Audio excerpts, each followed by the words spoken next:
নবী আমার যখন উসমানকে বলে, বলে উসমান তুমি কি দেখছো? উসমান যখন বলে, নবী আমি যখন দেখলাম আপনার চেহারার দিকে যখন তাকাইলাম তো তখন দেখলাম আকাশের দিকে তাকাইয়াছেন, কে যেন আপনার কাছে কি যেন বলতেছে। আপনি আপনার মাথাটাকে এমনভাবে নাড়াইতেছেন যেন আপনি কারো কাছ থেকে কোনো কথাবার্তা যেন বুঝে আপনি নিতেছেন। নবী আমার যখন বলে, রে ওসমান ইবনে মাসউদ, এই মুহূর্তে আমার কাছে এমন একজন মানুষ আসছিল যেই মানুষটা পৃথিবীর সবচেয়ে বড় দামি মানুষ। ওসমান যখন বলে, নবী আমার আপনার কাছে এখন কে আসছিল নবী? নবী আমার তখন বলে, উসমান এই মুহূর্তে আমার কাছে হযরতে জিবরাইল আমিন আমার কাছে আসছিল। বলে কি জন্য আসছিল? বলে এই জন্য আসছিল সূরাতুন নাহলের 90 নম্বর আয়াতটা আমার উপর নাজিল করছেন। সুবহানাল্লাহ। তো কোরআনের সূরাতুন নাহলের 90 নম্বর আয়াত এটা গুরুত্বপূর্ণ একটা আয়াত। তাফসীরের কিতাবের মধ্যে আসছে সূরাতুন নাহলের 90 নম্বর আয়াতটা যখন নাজিল হয়েছে, নাজিল হওয়ার পরে শুধুমাত্র এই আয়াতটার খবর মানুষ যখন শুনছে, মানুষ এই আয়াতের মধ্যে রব এত গুরুত্বপূর্ণ কথাবার্তাগুলো বলছেন, এই কথাবার্তাগুলো শুনিয়া দলে দলে দলে দলে হাজার মানুষ মুসলমান হয়ে গেছে। সুবহানাল্লাহ। গোত্রের একটা লিডার ছিল, নাম যার নাম ছিল আসাব ইবনে সাইফ। নবী আমার যখন দিনের দাওয়াত দেয়, আসাব ইবনে সাইফের কাছে যখন নবীর দাওয়াতের আওয়াজটা যখন গেল, আসাব ইবনে সাইফ তখন তার সমস্ত গোত্রের মানুষদেরকে তিনি ডাকায়া বলেন, রে মানুষেরা, যে মোহাম্মদ নামে নাকি একটা মানুষের নাকি আবির্ভাব ঘটল, সে নাকি মানুষকে কোন দাওয়াত দেয়, তার বংশ পরিচয়, তার মান মর্যাদা কি আমি এটা জানতে চাই। সমস্ত কওমের লোকদেরকে যখন বললেন আমি তার সঙ্গে সাক্ষাৎ করতে যাই, তার কওমের লোকেরা যখন বলে আমরা তোমারে নবী মুহাম্মদের সাথে দেখা করার সুযোগ দেব না। আসাব ইবনে সাইফ বলে, তাহলে আমার কাছ থেকে 2টা মানুষকে নিযুক্ত করে নাও, মুহাম্মদের কাছে 2টা প্রতিনিধি আমরা পাঠাতে চাই। যেই 2জন প্রতিনিধি মুহাম্মদের কাছে যাওয়ার পরে মুহাম্মদকে তারা 2টা প্রশ্ন করবে। 1 নাম্বার প্রশ্ন হলো, মুহাম্মদ তোমার পরিচয় কি, তোমার নাম কি? 2 নাম্বার পরিচয় হলো, দুনিয়াতে মানুষকে তুমি কিসের দাওয়াত দাও? 2টা মানুষকে যখন পাঠানোর পরে নবী মুহাম্মদের কাছে যখন যাওয়ার পর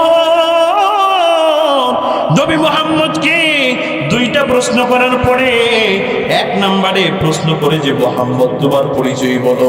মুহাম্মদ যখন বলে আমার পরিচয় হলো, আমার নাম হলো মুহাম্মদ, আমার বাবার নাম হলো আব্দুল্লাহ, দ্বিতীয় কোনো পরিচয় তিনি দেন নাই। 2য় নম্বর প্রশ্ন করে, মুহাম্মদ দুনিয়াতে তুমি কি জন্য আসছো, তোমার কাজ কি? নবী মুহাম্মদ যখন একটা আয়াত শোনায় দিলেন, মুফাসসিরিনে কেরাম বলেন যে মুবিন নবী মুহাম্মদ সূরাতুন নাহলের 90 নম্বর আয়াতটা যখন তিনি তেলাওয়াত করে শুনলেন, যেই তেলাওয়াতের মধ্যে যেহেতু যারা মক্কা মদিনার মানুষ, আরবি মানুষ ছিল, আরবি ভাষা সম্পর্কে যেহেতু তাদের অবগত ছিল, তারা জানতো। নবী মুহাম্মদ যখন আয়াতটা যখন পড়ে যখন শোনাইলেন, তারা 2জন মানুষ তখন এটার মধ্যে দেখেন যে মুহাম্মদ তো মানুষকে ভালো কথা বলে, ভালোর দিকে মানুষকে উৎসাহ দেয়, মুহাম্মদ তো মানুষকে খারাপ থেকে বাধা দেয়। নবী মুহাম্মদ যখন আয়াতটা পড়ার পরে 2টা ও নাম শুনেছি আমি আমারি হৃদয়, ও নাম শুনেছি আমি আমারি হৃদয়,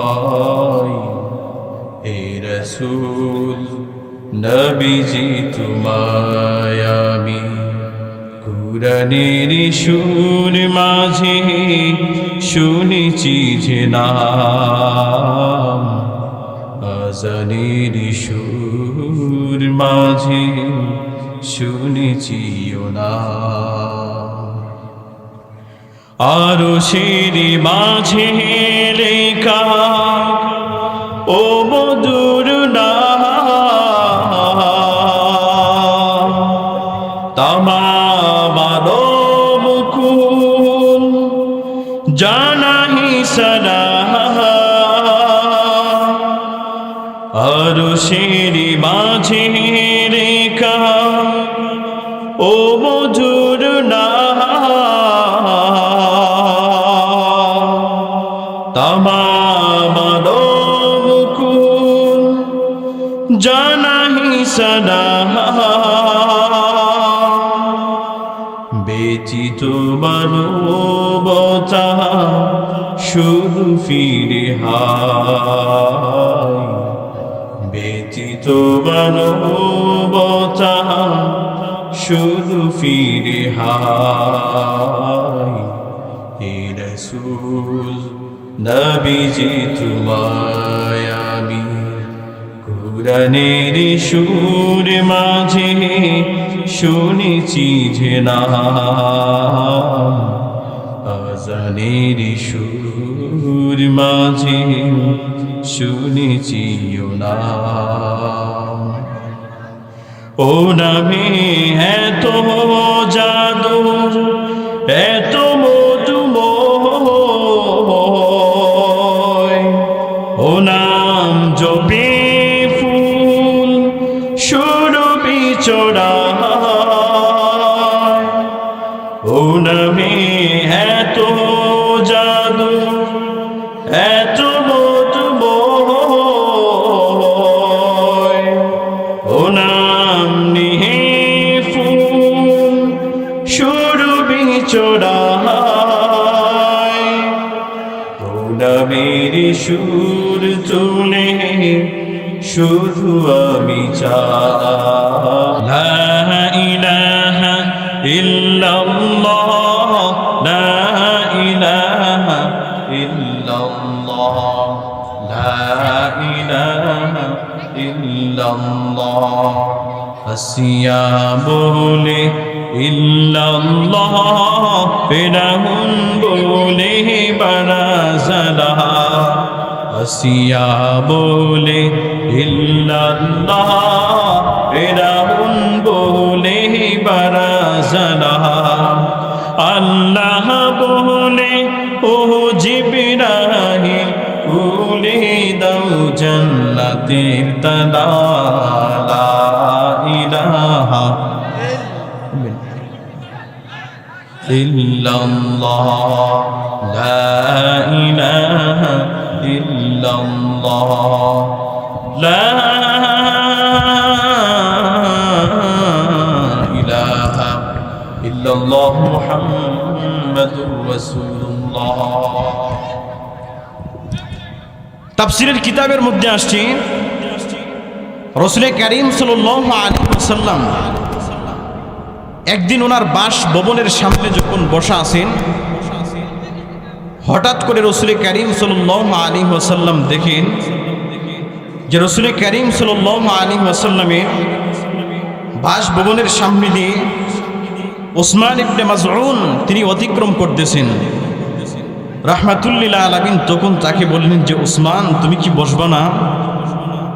ওসমান ইবনে মাযউন রাদিয়াল্লাহু তাআলা আনহু তখন বসে গেলেন। সুবহানাল্লাহ। রাহমাতুল লিল আলামিন যখন ওসমান ইবনে মাযউনকে বলে রে ওসমান তুমি যে আমার সামনে দিয়ে অতিক্রম করতেছো তুমি তো সব সময় আমার সামনে দিয়ে যখন অতিক্রম করো তখন তো তুমি বসে যাও, আবার জবান মুবারক থেকে তুমি কিছু কথাবার্তা তো অনেক সময় শ্রবণ করো, আজকে কি তুমি শুনবা না? রাহমাতুল লিল আলামিন এই কথা বলার পরে ওসমান ইবনে মাযউন তখন বলে যে রাসূল কারীম সাল্লাল্লাহু আলাইহি ওয়াসাল্লাম অবশ্যই আমি আপনার জবান মুবারক থেকে কথাগুলা শোনার জন্য অবশ্যই বসবো না কেন? নবী আমার যখন বলে ওসমান, যখন ওসমান নবীর কাছে বসছে নবী তখন উসমান ইবনে মাযউন রাদিয়াল্লাহু তাআলা আনহু যখন বসার পরে ওসমান হঠাৎ করে নবীর দিকে তাকায় দেখেন রাহমাতুল লিল আলামিন হঠাৎ করে তিনি আকাশের দিকে তার চেহারা মোবারকটাকে যখন উঠাইলেন, নবী আমার আকাশের দিকে উঠানোর পরে মুহূর্তের মধ্যে আবার নবী আকাশ থেকে তার চেহারা মোবারককে যখন নিচে নামায় ফেললেন, নবী আমার তখন ডান দিকে তার চেহারাটা যখন ঘোরাইলেন, আবার তিনি বাম দিকে তার চেহারাটা যখন ঘোরাইলেন, নবী আমার তখন তার চেহারাটা আকাশের দিকে তাকাইয়া বলেন, উসমান। নবী আমার তার চেহারাটা যখন ঘুরাইছি,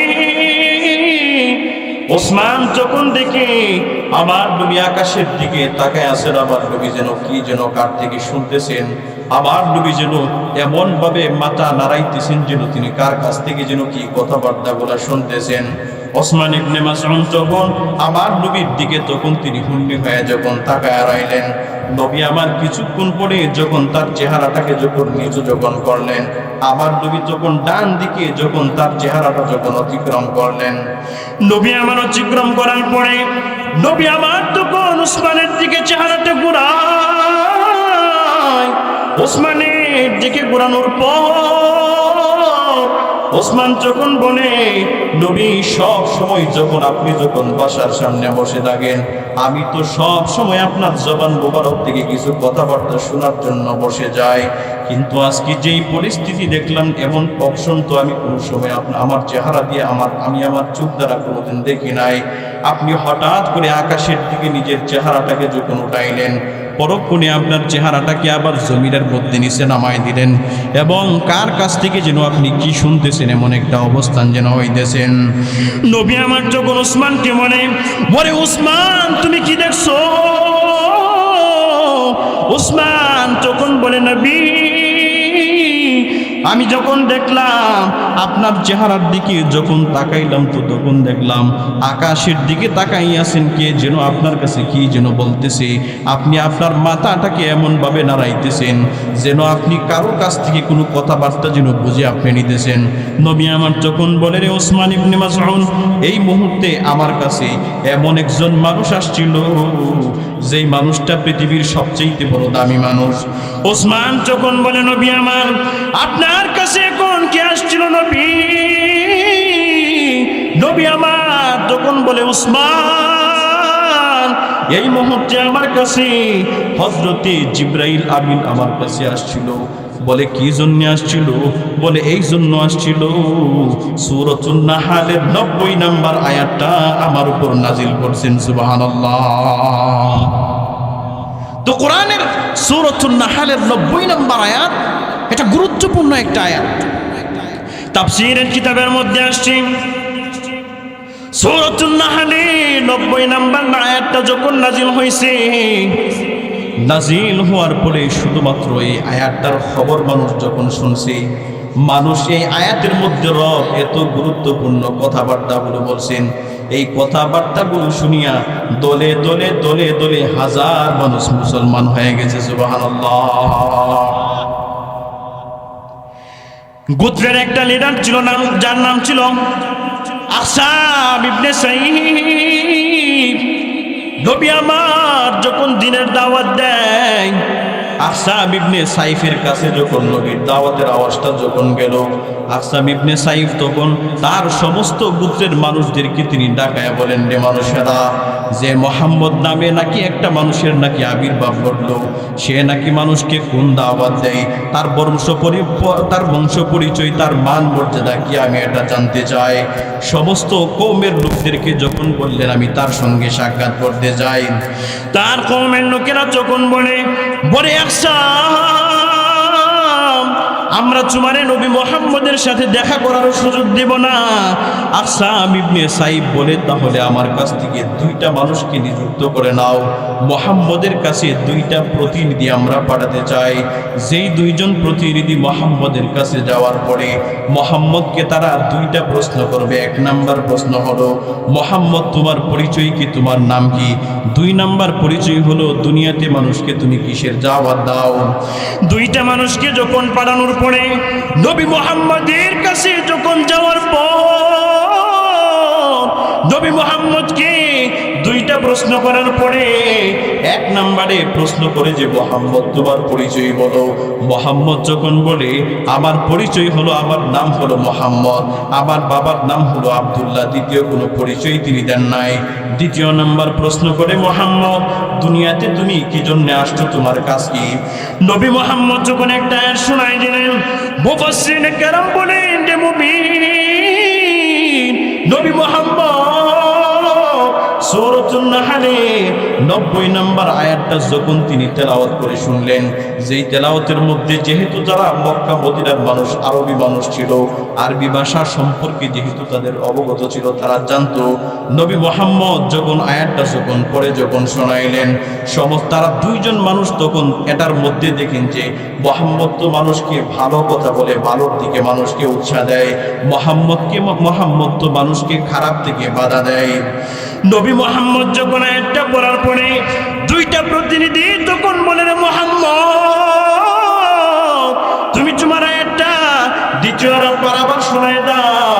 দ্বিতীয়বার যখন শুনাইলেন, তারা বলেন যে মুহাম্মদ তুমি তোমার আয়াতটা আবার আমাদেরকে শোনায় দাও।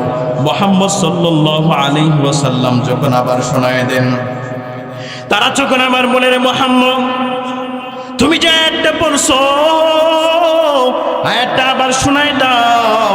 নবী মুহাম্মদ সাল্লাল্লাহু আলাইহি ওয়াসাল্লাম যখন শোনায় দেয়, তখন তারা দুইজন প্রতিনিধি নবী মুহাম্মদ সাল্লাল্লাহু আলাইহি ওয়াসাল্লামের আয়াতটা যখন শুনলো, মুখস্থ করে যখন তারা তাদের লিডারের কাছে যখন গেল, তাফসীরের কিতাবের মধ্যে বলেন আকসাম ইবনে সাইব যখন তাকে বললেন যে মুহাম্মদের পরিচয় তোমরা জানলা, তার কাজ কি তোমরা জানলাম।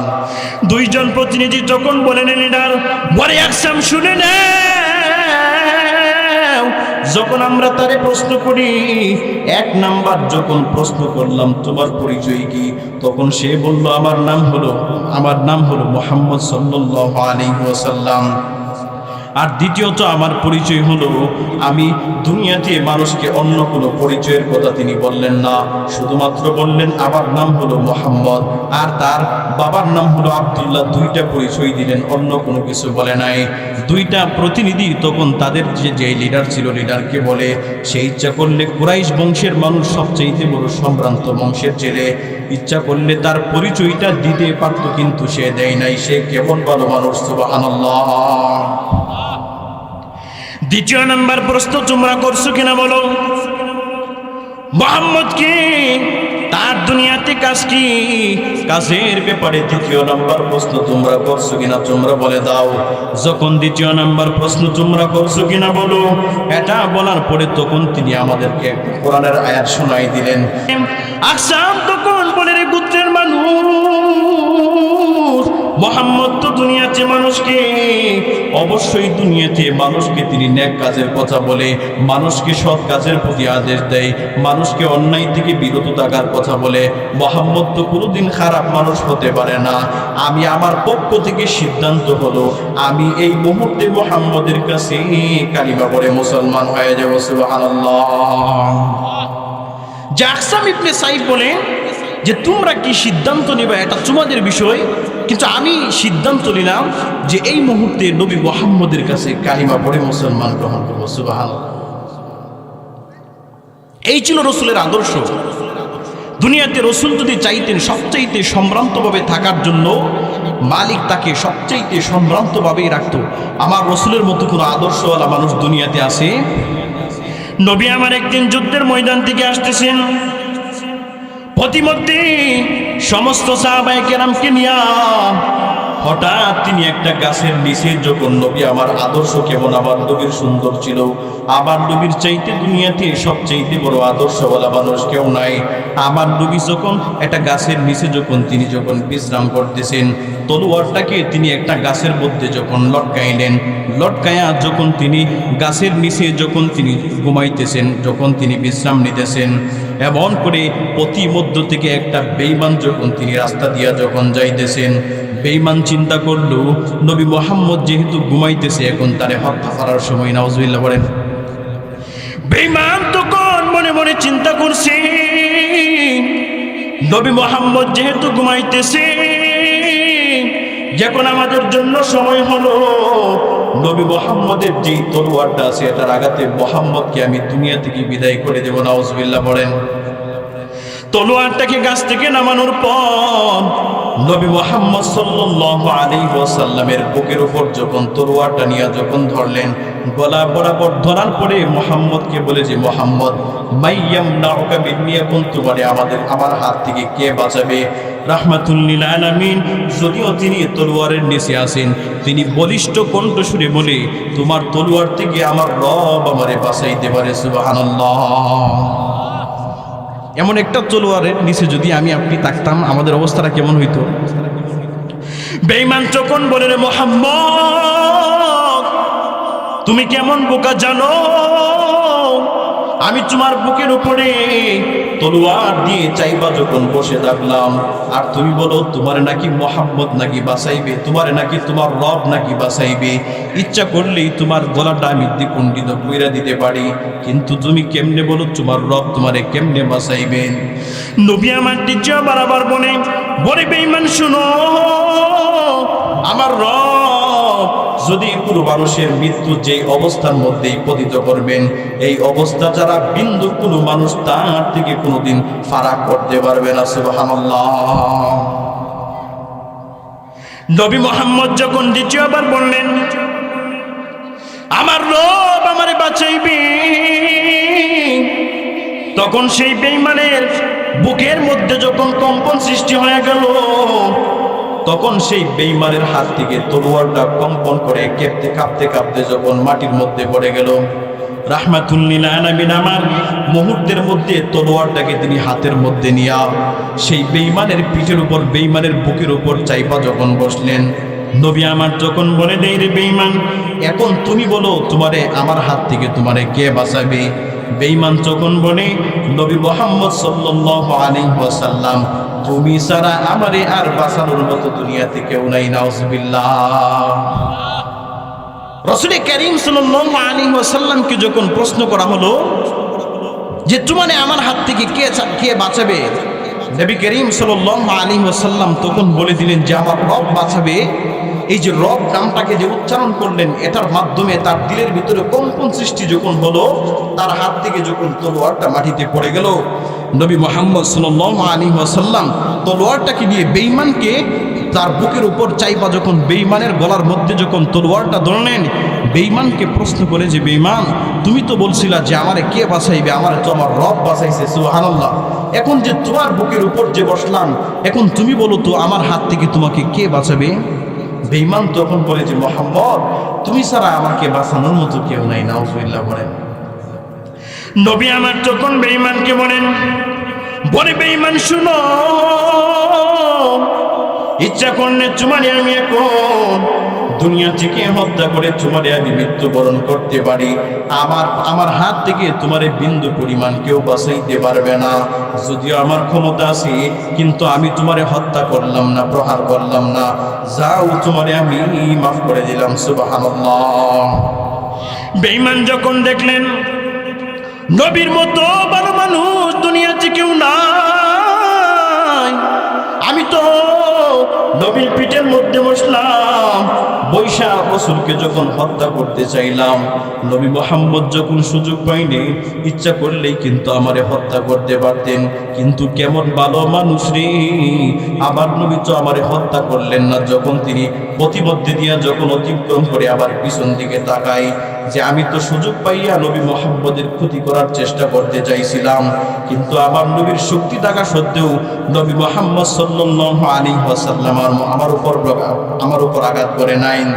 বেঈমান তখন চিন্তা করলেন যেমন একজন ভালো মানুষ, সেই মুহাম্মদের মতো ভালো মানুষ দুনিয়াতে কেউ নাই। আল্লাহু আকবার।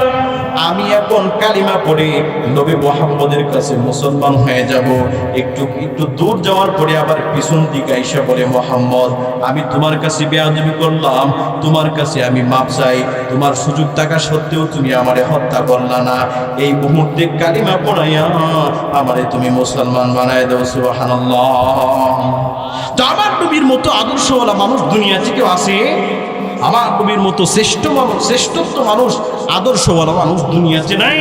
তো সূরাতুন নাহলের মধ্যে যেই গুরুত্বপূর্ণ যেই কয়েকটা বিধান আছে, এর মধ্যে একটা হলো, তিনটা হলো পালনীয় আর তিনটা হলো বর্জনীয়। তিনটা পালনীয় হলো ইন্নাল্লাহা ইয়া'মুরু বিল আদল।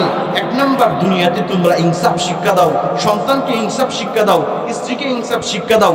সন্তানের ক্ষেত্রে, স্ত্রীর ক্ষেত্রে, নিজের পরিবারের ক্ষেত্রে, একজন মেম্বার তার ওয়ার্ডের যে সমস্ত মানুষ আছে, প্রত্যেকটা মানুষের ক্ষেত্রে তুমি ইনসাফ কায়েম করো। সুবহানাল্লাহ। দুনিয়াতে আজকে ইনসাফ কায়েম করতে পারি নাই, সন্তানদেরকে ইনসাফ শিক্ষা দিতে পারি নাই।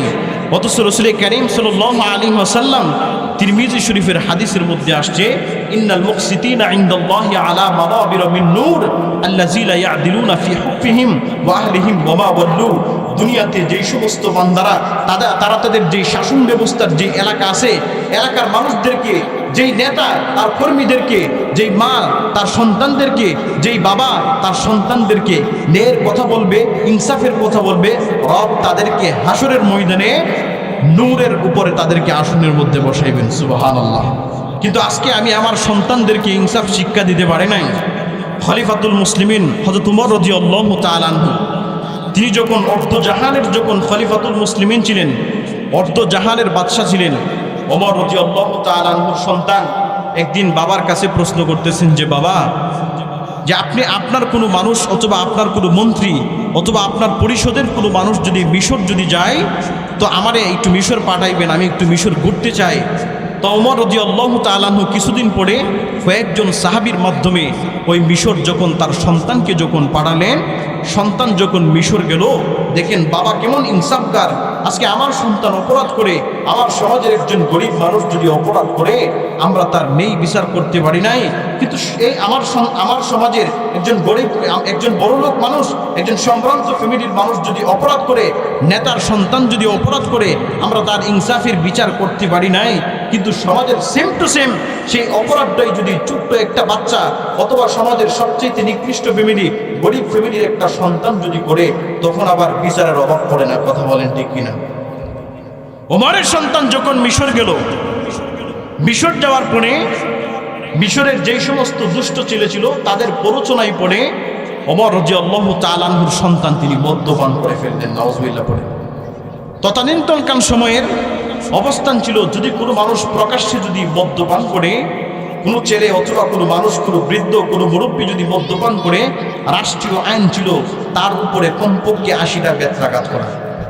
তো ওমরের সন্তান যখন, এবং এই বিচারটা প্রকাশ্যে করা, ওমরের সন্তান যখন মদ্যপান করলেন, তখন সাহাবায়ে কেরাম চিন্তা করলেন, এবং আমর ইবনুল আস তৎকালীন সময় ওইখানের গভর্নর ছিলেন, তিনি চিন্তা করলেন ওমরের সন্তান খলিফাতুল মুসলিমিন, সে যেহেতু মদ্যপান করছে, আবার এটা যদি আমরা প্রকাশ্যে যদি বিচার করি, তাহলে খলিফাতুল মুসলিমিনের তো নাক কান কেটে যাবে।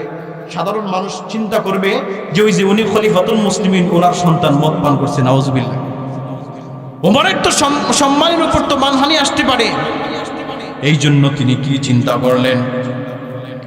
রাহমাতুল লিল আলামিনের সাহাবী হযরত আমর ইবনুল আস তখন চিন্তা করলেন, ওমরের সন্তান যেহেতু মদ্যপান করছে, প্রকাশ্যে তার সন্তানের বিচারটা করা যাবে না। তার সন্তানের বিচারটা যদি জনসম্মুখে প্রকাশ করি, তাহলে সমাজের মানুষগুলো, রাষ্ট্রের মানুষগুলো জানে যাবে ওমর একজন খলিফাতুল মুসলিমিন, কিন্তু তার সন্তানটা মদ্যপান করছে। খলিফাতুল মুসলিমিনের ইজ্জত সম্মানের উপর যখন ব্যাঘাত করবে, তখন সেই রাহমাতুল লিল আলামিনের সাহাবী আমর ইবনুল আস মনে মনে চিন্তা করলেন যে তারে প্রকাশ্যে বিচার করা যাবে না, সমস্ত মানুষের মধ্য থেকে আড়াল করে একটা ঘরের ভিতরে ঢুকাইয়া দরজা কপাটগুলো বন্ধ কইরা যখন তারে এমনিতেই সামথিং একটা বিচার যখন করলো, কইরা যখন উমরের কাছে যখন তার সন্তানকে নিয়ে যখন অতিক্রম করলেন, ওখান দিয়ে উমরের কাছে বিচার চলে গেল। উমর, তোমার সন্তান মিশরে যাওয়ার পরে মিশরের ছেলেদের সঙ্গে কইরা তোমার সন্তানটা মদ্যপান করছে। ওমরের কাছে বিচার যখন আসলো, সন্তান যখন ওমরের কাছে আসলেন, ওমর যখন সন্তানকে বলে, রে সন্তান, আমি শুনলাম তুমি নাকি দুষ্ট ছেলেদের প্ররোচনার মধ্যে পইরা নাকি তুমি মদ্যপান করলা, সত্যি নাকি? ওমরের সন্তান যখন বলে, বাবা হ্যাঁ, আমি দুষ্ট ছেলেদের প্ররোচনার মধ্যে পইরা মদ্যপান করে ফেললাম। বলে, তোমার কি বিচার হয়েছে কি নাকি? বলে, হ্যাঁ বিচার হয়েছে। বলে কেমনে বিচার হয়েছে, প্রকাশ্যে নাকি এটা গোপনীয়ভাবে কেমনে তোমার বিচারটা হয়েছে? ওমরের সন্তান যখন বলে দেই বাবা আমার বিচারটা হয়েছে প্রকাশ্যে হয় নাই, গোপনে একটা ঘরের মধ্যে ঢুকায় আমার বিচারটা বললেন।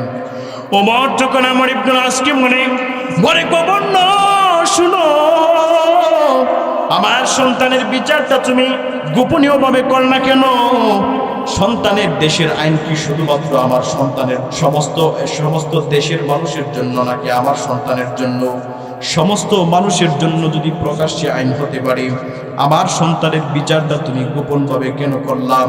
এই কথা বলার পরে হযরত আমর ইবনুল আস রাদিয়াল্লাহু তাআলা আনহু তখন বলেন, আপনার সন্তানের বিচারটা যদি প্রকাশ্যে করি তো আপনার ইজ্জত সম্মান নষ্ট হয়ে যাবে, এজন্য আপনার সন্তানের বিচারটা আমি প্রকাশ্যে করতে পারি নাই। ওমর যখন বলেন, গভর্নর মালিকের কাছে কি আমার আদালত কায়েম করতে হবে না রে গোলাম? তুমি যে আমার সন্তানের বিচারটা গোপনীয়ভাবে করলা, মালিক যে বলছেন ইনসাফ কায়েম করার জন্য, আমি যদি 2 নাম্বারই করি তো মালিকের কাছে তো আমার ধরা খাইতে হবে, এজন্য এটা তো কোনোভাবে করা যাবে না। ওমর যখন বলেন, সন্তান দ্বিতীয়বার আমি বাবা তোমার বিচারটা করতে চাই, তোমার এই বিচারটা কোনোভাবে হয় নাই। ওমর যখন তার সন্তানকে বলেন, সন্তান দ্বিতীয়বার তোমার বিচারটা করতে চাই, ওমরের সন্তান তখন বলে, আব্বাজি আমিও দুনিয়া থেকে অন্যায় নিয়ে কোনোদিন মৃত্যুবরণ করতে পারবো না, মালিকের সামনে কেমনে দাঁড়াইব? দ্বিতীয়বার আপনি আমার বিচারটা আপনি করে দেন। ওমর তখন সমস্ত মানুষদেরকে প্রকাশ্যভাবে ঘোষণা দিলেন, আগামীকাল সকাল 10টায় আমার সন্তানের বিচার হবে, মদ্যপানের বিচার। সমস্ত মানুষ যখন